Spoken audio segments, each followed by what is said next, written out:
We're just 59 days away from the first presidential debate between President Donald Trump and former Vice President Joe Biden. But for weeks, some political experts have been raising the question, would Biden be better off skipping the debates? Former Clinton White House Press Secretary Joe Lockhart wrote an op-ed for CNN.com titled, "Joe Biden Could Still Lose This Election." And as I read it, I was struck by this provocative paragraph, quote, "Whatever you do, don't debate Trump. Trump has now made more than 20,000 misleading or false statements, according to the Washington Post.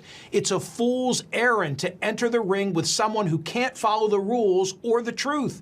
Biden will undoubtedly take heat from Republicans and the media for skipping the debates, but it's worth the risk, as trying to debate someone incapable of telling the truth is an impossible contest to win." Joining me now to discuss his piece is CNN political analyst Joe Lockhart. Joe, if the president is watching this right now, I could see him rubbing his hands together and saying, oh my God, that would be perfect, because then I, of course, get to say he's afraid to get on the stage with me. It has to do with his cognitive abilities. Yeah, well, he will say that. And I think, as I wrote in the article, it's worth the risk.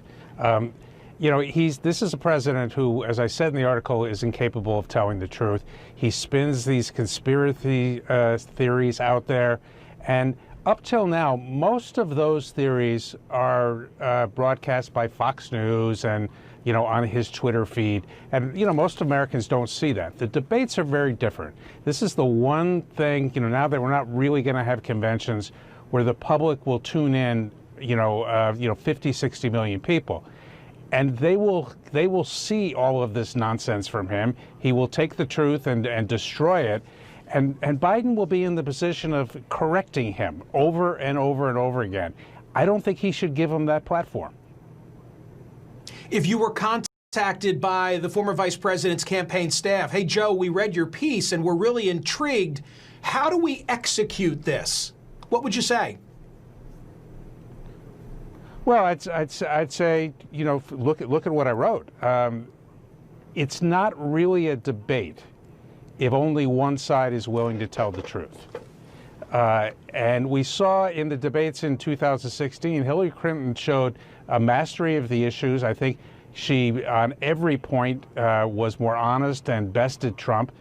But Trump came out of the debates, I think, doing better because he just kept repeating the same old lies. We're going to build a wall and Mexico's going to pay for it. We're going to keep all of those Mexican rapists out of the country.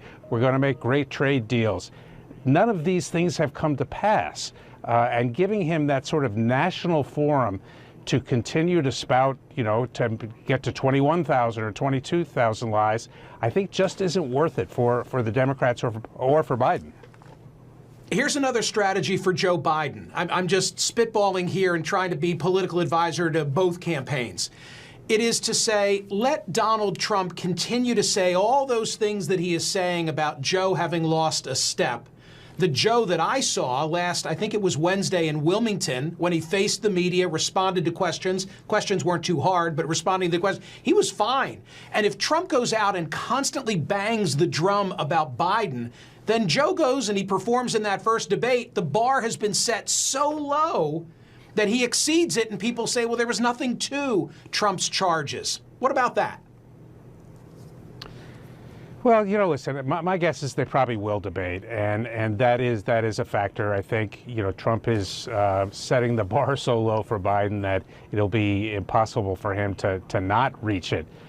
But more than anything, the debate will be a spectacle, a circus. Trump is unable to do anything but that. And the circus atmosphere, we know more than anything, helps Trump. He's better at being the circus clown than any other politician we've ever seen. And I just don't think that Biden gets anything from entering that, you know, the circus ring.